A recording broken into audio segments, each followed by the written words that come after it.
I'm here with Pastor Michelle Cobb, and I want to start by asking you a little bit about your history as a pastor in the United Methodist Church. What congregations have you served before coming to Evangel Heights? I have served two congregations under appointment and two congregations under assignment. My first appointment was to the Marquette Park United Methodist Church in the Miller section of Gary. And following that appointment, I was appointed to Maryville United Methodist Church in Maryville, Indiana. In September of 2019, I was assigned to the Knightstown United Methodist Church in Knightstown, Indiana, a small rural congregation, which I loved, of course.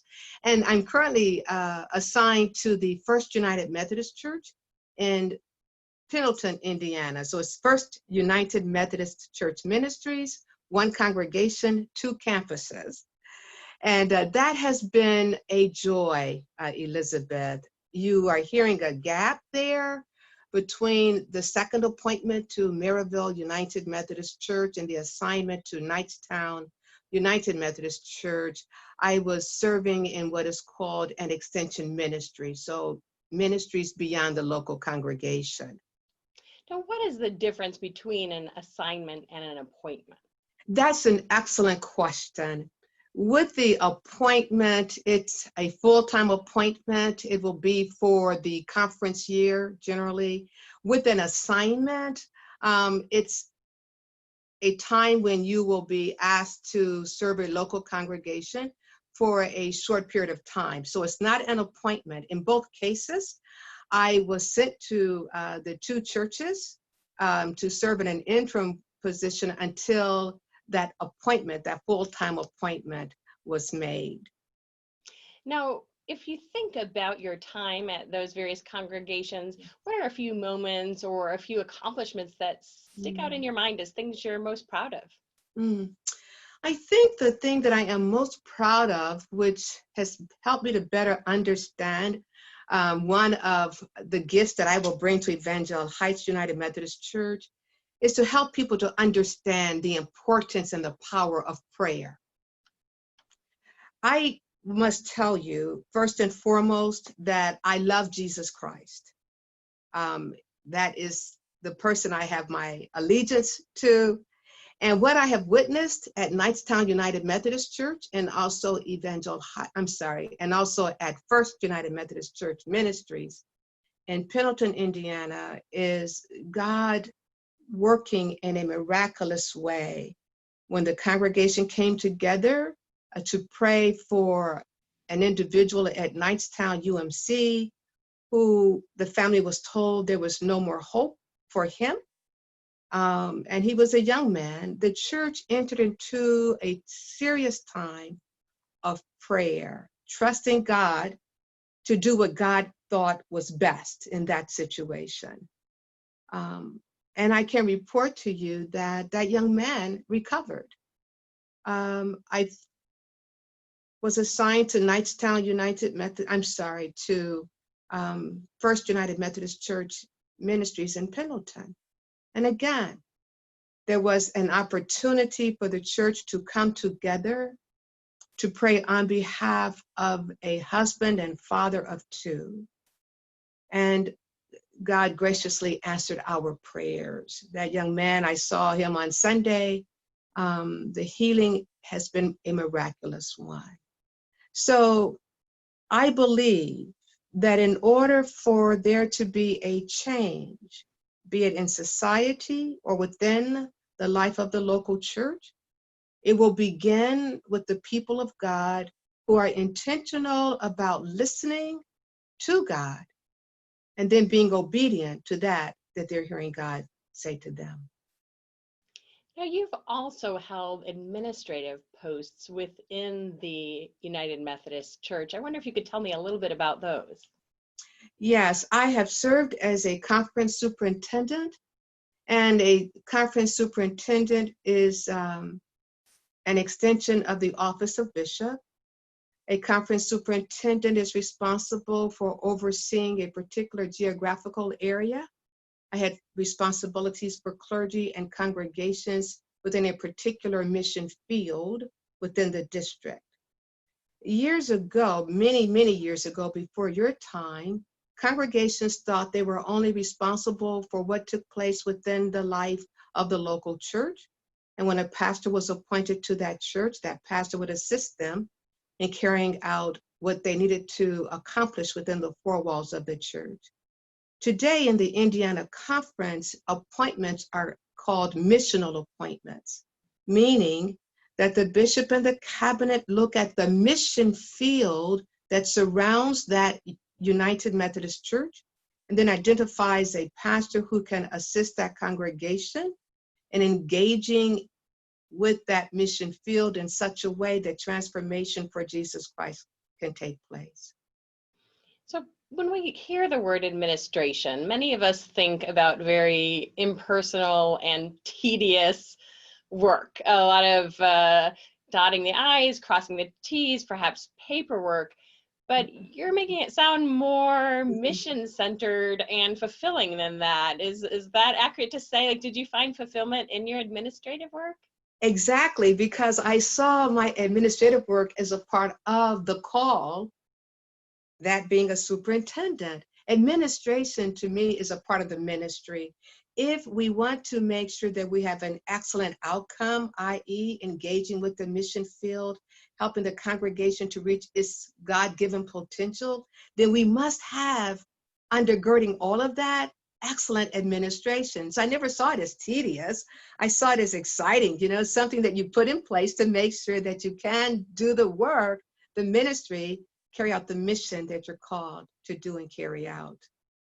Now, you've also held a few other kinds of positions within the church. I wonder if you could just talk briefly about those and how they might have helped prepare you for your next role at Evangel Heights. Well, thank you. One of the positions that I held beyond the local congregation is I served as the executive director of Rejuvenate. It was a Lilly-funded program that was designed to assist clergy in education and management regarding the area of finances. Lilly was very much concerned about the level of indebtedness that clergy were graduating from seminary with, and Lilly understood that if a clergy person has significant indebtedness, it would be difficult, if not impossible, for them to leave the church in a very strong financial way. And so through this particular program, we educated clergy regarding personal finances as well as church finances.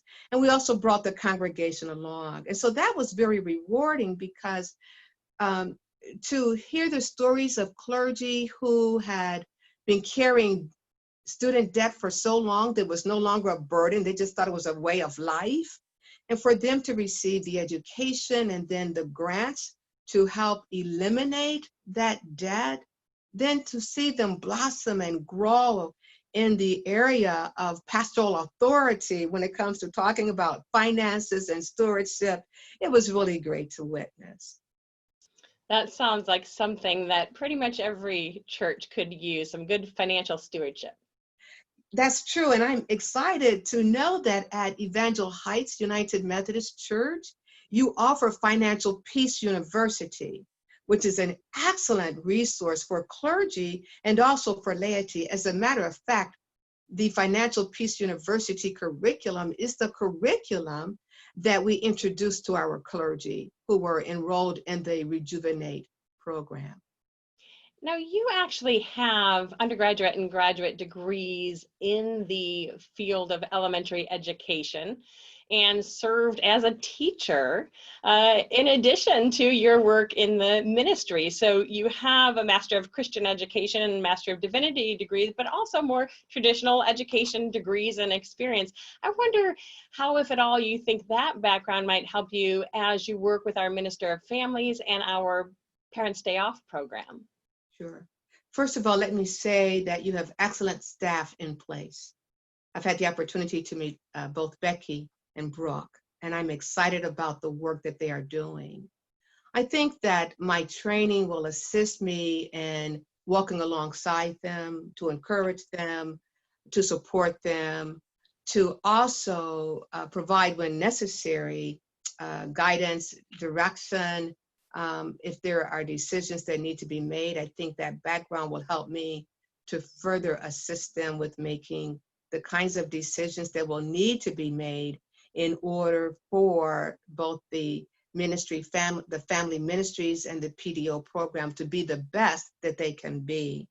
I think also, and we may get to this later on, I think because of my work, and in light of the conditions that we are witnessing in society today, I think it will be helpful for the three of us to have conversation around the kinds of curriculum that we are presenting to the students. How diverse is that curriculum? What kinds of stories and messages are the curricula portraying? And so again, I see myself as one who's walking alongside them, to be a resource to them, and to be available if there's a need on their part. So I think about curriculum and learning and things that young people go through and need to learn about. One of the things that you've done is to volunteer at Brooks Place, which provides peer support for young people who have experienced a death of a significant person in their lives. What has that taught you about grief and healing? Thank you for the question. I think, first of all, what it has taught me is there's a need to pay attention. I don't care how young the child is, we need to pay attention. And we need to listen. And then we need to create the kind of space whereby that child, that youth, that young adult will be able to do the grief work that they inherently or can do, that they can do internally, so that healing can take place. It's amazing, Elizabeth, how we will read in the newspapers about a death. For an example, in South Bend, you've just marked the first-year anniversary of the Eric Logan death. I would suggest to you that there are family members who were impacted by that death who were under 25 years of age. I may be wrong, but I would suggest to you that there were some connections. So for me, the question would be, who paid attention to the children, to the youth, to the young adults? Who made sure that they were given permission to grieve? And again, they have the wherewithal within to do that, so that they could grieve in such a way that healing could take place. Or could it be that persons decided within the larger community, okay, it's time to move on. So it has taught me to pay attention. It has taught me to listen, because when they speak, they do have something to say. And if they choose not to speak, but if they choose to, quote unquote, be more nonverbal, it's still important to listen. Now, what other major interests have you had at your previous churches and pastorates? And if I were to go and interview people at your past churches about your legacy, what do you hope they might say? I would hope that they would say, first and foremost, that she loved Jesus Christ, and that she listened, and she cared about us, and we knew that she cared about us. Bishop Woody W. White is a former bishop of the Indiana Conference, and he used to share with the cabinet, people do not care how much you know until they know how much you care. My experience, Elizabeth, has been that when people know that you care, they're in a greater position to listen to you about the church, the concerns of the church, the direction that the church needs to move towards, if they know that you care. And so my hope would be that they would say, yes, she loved Jesus Christ, she listened, and she cared about us, which means then that she saw us. Now, how do you think Evangel Heights might differ from previous churches you've served? You know what, when I saw that question, I thought, that's an interesting question. And I've pondered that question. Let me begin by saying I think that Evangel Heights has a great deal in common with the other churches that I've served. One, the church is very much committed to its history. It's committed to excellence. It's committed to making an impact in the community. What's unique about Evangel Heights United Methodist Church? How is it different from other churches? I will be honest with you, I have not come up with an answer. I don't know. I don't know. But I'll find out real soon. And why did you decide to accept the position at Evangel Heights? What opportunities are you most excited about as you do learn more about the church and its people and community?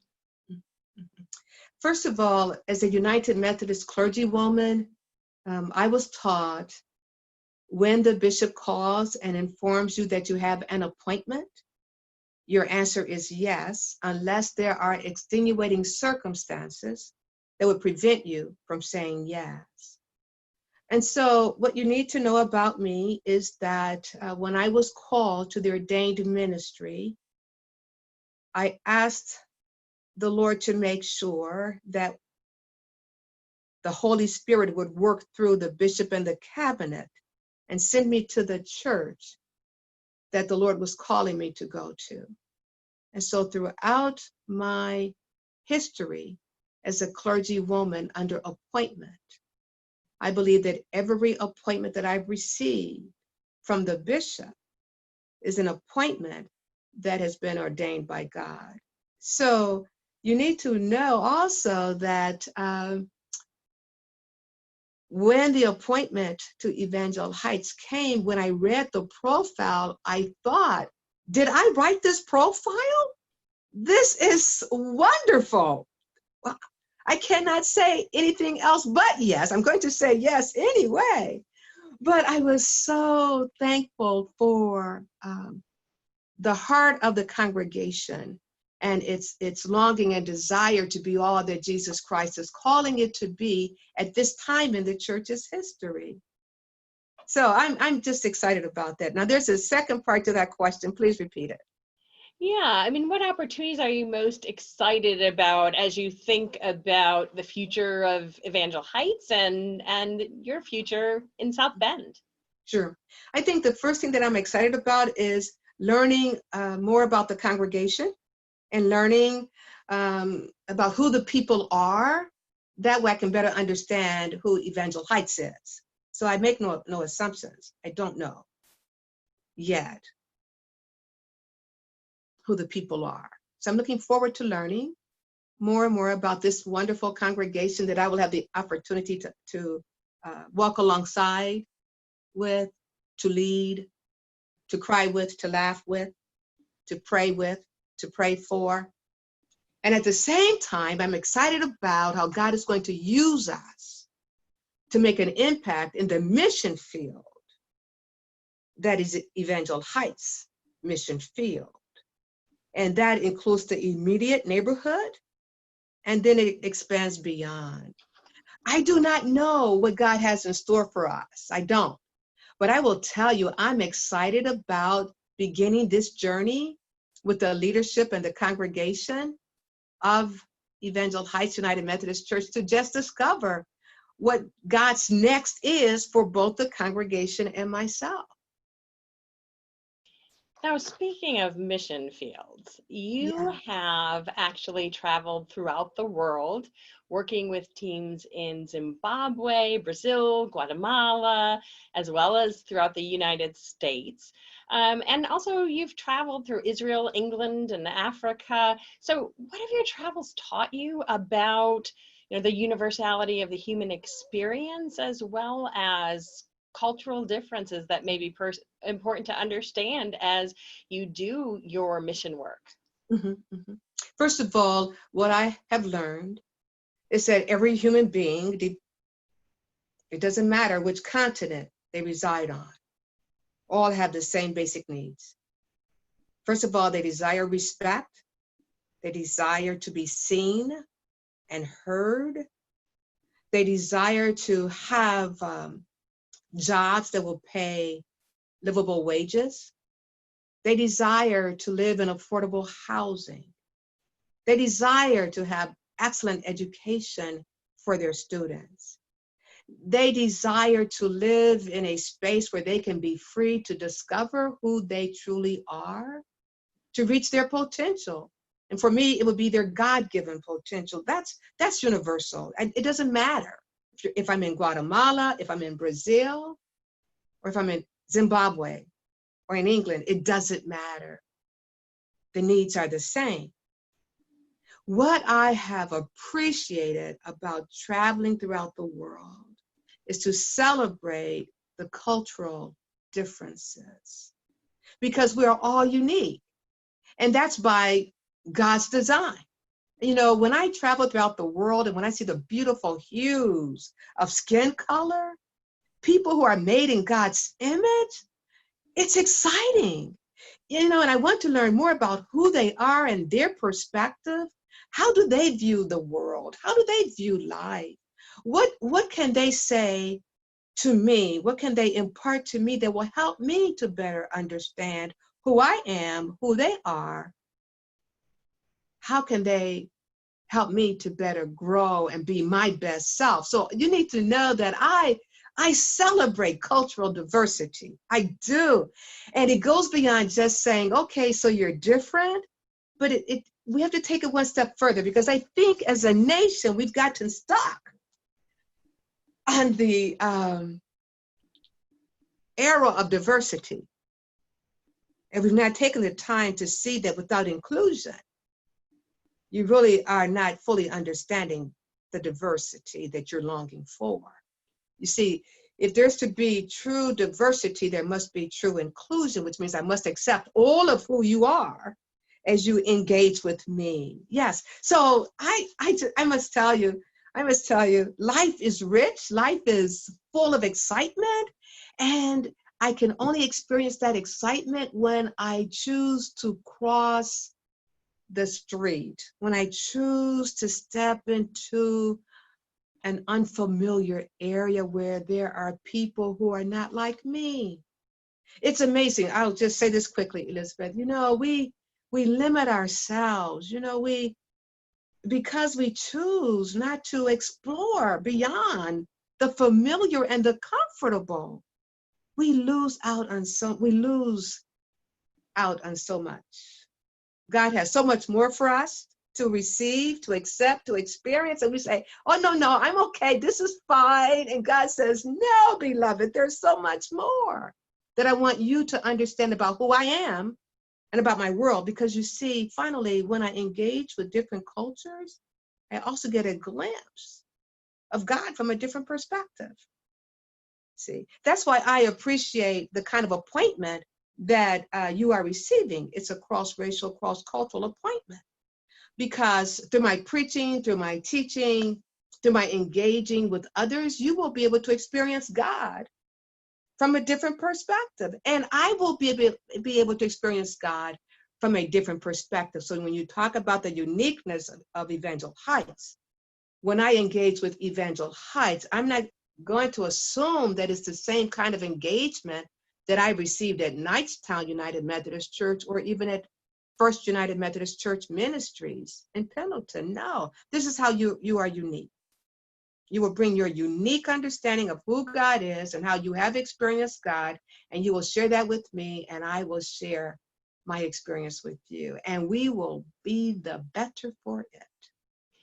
Now, you actually have a lot of experience in helping people to talk across racial and cultural divides. You've served as executive director of E4 Potential Living Incorporated, where you try to help people have these conversations. So what would be your number one piece of advice for people, like many people in our nation right now, who genuinely want to do a better job and actually start to engage in conversations across racial, ethnic, and cultural differences? First of all, It's important to become comfortable with the discomfort. We live in a society where people like to be nice.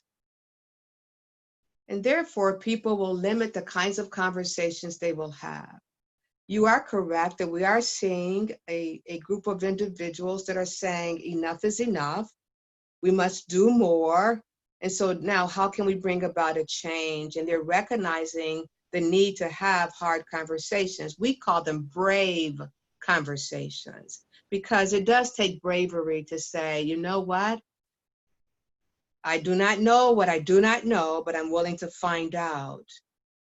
The first thing is become comfortable with the discomfort. The second thing that I would say is begin to take responsibility for your own learning. And I'm now speaking to my white brothers and sisters who are clergy and laity. You can no longer look to the person of color, to the African American to teach you. You must now take responsibility for your own learning. Second and thirdly, I would suggest that recognize that you're going to make mistakes during the conversation, but stay at the table anyway. Continue to engage. In the past, certain groups of people have had the luxury of walking away from the table. People of color, African Americans, have not had that luxury because they have found themselves in the midst of the racism. And so as we think about people who may have been able to walk away in the past, but now are starting to understand as we see national protests, Sure. and we start having people who maybe never thought about any kind of systemic or institutionalized racism before start to have some of their white friends tell them, hey, have you read this book, or might you consider this documentary, you know, watch 13th, read White Fragility. You know, they're starting to recommend to one another or form book groups, reading groups, or even Sunday school groups to talk about these issues. What would be your sort of how might you think about helping people who are really sort of opening their eyes to some of these things for the first time, or seeing them in a new way for the first time, to get over that discomfort of being uncomfortable, or that concern that they feel ignorant and maybe it's easier to just go on as they have before and ignore it? Mm-hmm, mm-hmm. For those individuals who are now ready, because I think you have to be ready for the next step, I would encourage them to begin to engage with people of color, specifically African Americans. Find out who your legislators are. Find out who the groups are that are creating this ongoing divide within society, and begin to strategize how you can make a change. So one of the resources that we have used under E4 Potential Living Inc. is dialogue circles. It's a short-term 5-week study group, and it's not that I'm trying to promote it. I want you to understand that after 5 weeks, when we now ask that small group of participants, so what will your plan of action be? Because what we know is just having conversation is not enough. So now, what will your plan of action be? Will you be writing the editor of the newspaper talking about the kinds of stories that always make the front page? Or the stories regarding people of color who are very successful, but they never make the front page? Will you be writing to your legislator, asking your legislator to vote on a particular issue? Is it important for you now to run for a public office? What plan of action are you going to take next? It is important, again, to engage with people of color, with African Americans, not to interact with them. To engage means to become vulnerable. It means to trust. It means that you're willing to say, I don't know, but I need you to help me to understand how I can best walk alongside you to assist with the agenda that you've identified and not the agenda that I have identified. So I would suggest to you that if you're in a community where there has been ongoing conversation for many years, understand if people of color are not interested in sitting down and having conversation with you because they've done it before. So the question would be, what can you do to demonstrate that you're more concerned about a plan of action? And the conversation will help you to get to that plan of action that they've identified needing to take place.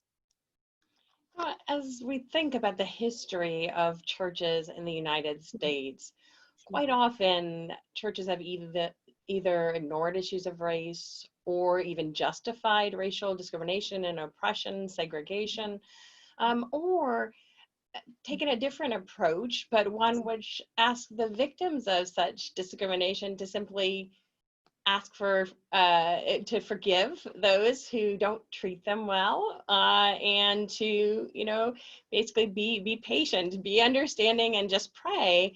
It sounds like you're saying churches can do better and should do better. As you mentioned at the beginning of the interview, absolutely start with prayer, but move beyond that toward both Sure. discussion and action. So what would be your recommendation for churches as how we can do better than perhaps most of us have in the past? Yes. So let me respond, but first let me say, when I mention prayer first, I do know that that has been used as a cop-out. When you think about the gun violence in our nation, people will say, well, let's pray. Well, what I understand is that I need to listen to the sovereign God about what my next steps are to be. So I'm going to begin with prayer, but I'm not going to end with prayer, because what I know about our God is that God is a God of action. So for me, first and foremost, we all need to understand that racism is a sin. That's what it is. And so I must acknowledge that it is a sin. And then secondly, I must acknowledge that historically, the church has been complicit. We must acknowledge that. And then thirdly, we must repent of that sin. We cannot ignore our contribution to this current reality that we are witnessing in society.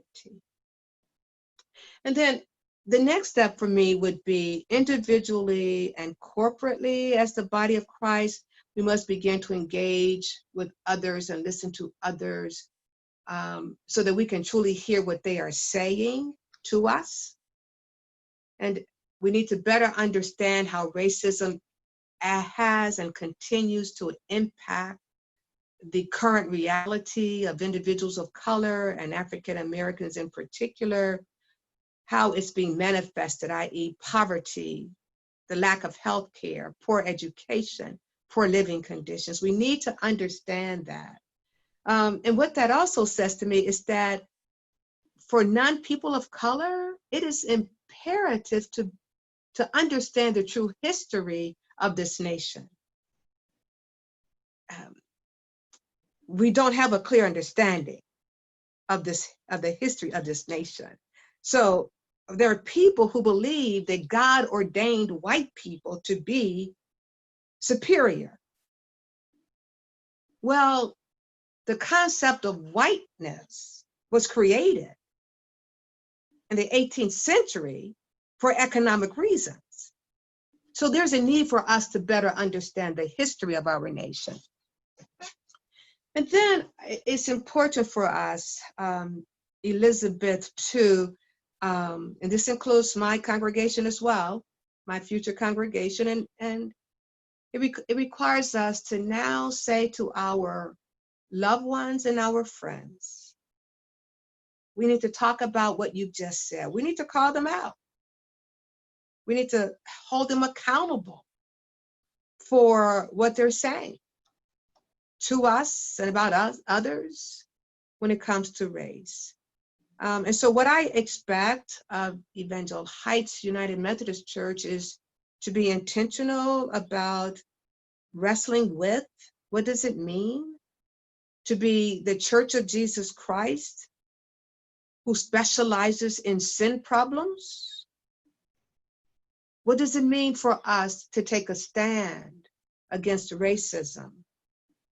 And again, I cannot expect the congregation to do that today if the congregation has not done the intentional hard work of educating the congregation itself about race and racism in these United States. Now, several of us have been planning for a while now before learning about your appointment to our church to start tackling some of these issues regarding the history of race and racism in the United States, and are really eager to get going as we think about moving people beyond the I'm not a racist and our church won't be racist toward active anti-racist actions and policies. Sure. What is there any additional advice you'd have there? Because that's sort of another step. Sure. I think my response is congratulations. Thank you for doing the work that you've started doing. And secondly, be patient with those who don't understand, but still continue to do the work. And then thirdly, look for opportunities in which you can form coalitions with others within the South Bend community to make a stronger impact within the South Bend, St. Joseph County, state of Indiana, United States. So begin to look beyond yourselves and identify others that you feel that you can walk alongside, you can form coalitions with. And again, the challenge will be to listen. Educate ourselves, but don't stop there, and definitely listen and recognize how much we have to learn from others. Now, one of the things that our retiring pastor, Pat Summers, told the congregation was first, how incredibly fortunate we are with our new pastor. I think he may have made a comment that we might just forget all about him as the instant we hear you preach, in fact. And his wife said it's like winning the Super Bowl. So they were both very excited by the appointment, and that has made many of us excited as well. And but he also mentioned that we can expect to be challenged. And what do you think he meant by that? I don't know. You'll have to ask him. I have no idea what Pastor Pat meant by that. Challenge us? Say that again. In what ways do you hope to challenge us? I mean, we've discussed maybe some of them to move beyond our comfort zone, listen to voices that we might not have listened before, but other ways that you may be thinking about challenging us in ways that help us to grow spiritually. Sure. Well, Elizabeth, you need to know that I try not to use the term challenge. I use the term instead opportunity. So as I prepare to come to Evangel Heights United Methodist Church, I'm looking forward to engaging the congregation with the opportunity of growing deeper in its faith, in its relationship with the triune God. What you need to understand about me is that I believe that the church is God's change agent in the world. And in order for us to be as effective as possible, then we need to pay attention to what the head of the church has to say to us, and that's Jesus Christ.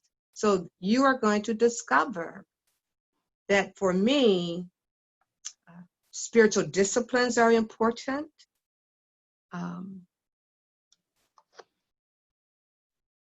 For me, spiritual disciplines are paramount. Because at the end of the day, when we may choose not to agree, I will know that we will still be brothers and sisters in Christ. So that's the first thing. I talked about looking beyond the comfort of the congregation, whatever that looks like. I'm looking forward to that opportunity of the congregation discovering. So what's beyond our comfort here? I'm looking forward to helping you to discover this wonderful mission field that's beyond the four walls of the church, and what God is calling you to do next regarding this mission field. I'm looking forward to individuals discovering even more so how they can witness individually and how we can witness as a congregation, not only to families, but even to the other who we may run into at a grocery store, at the movie theater, or any other place of recreation. I'm looking forward to the opportunity of helping the congregation to grow further and further from a spiritual perspective and also from a missional perspective. Because I'm very clear that to be a spiritual peacock does not benefit anyone. You know, to have all of the spiritual knowledge, to know what my spiritual gifts are, and I'll just walk around amongst other spiritual peacocks. That's not who we're called to be, but we're called to go out into God's world and make an impact. So I'm looking forward to the opportunities that we will have together to further grow in our understanding of what does it mean to be the Church of Jesus Christ in the 21st century, and especially in this time when we're seeing such turmoil. I do believe that the church is the answer to the question that the world is asking right now.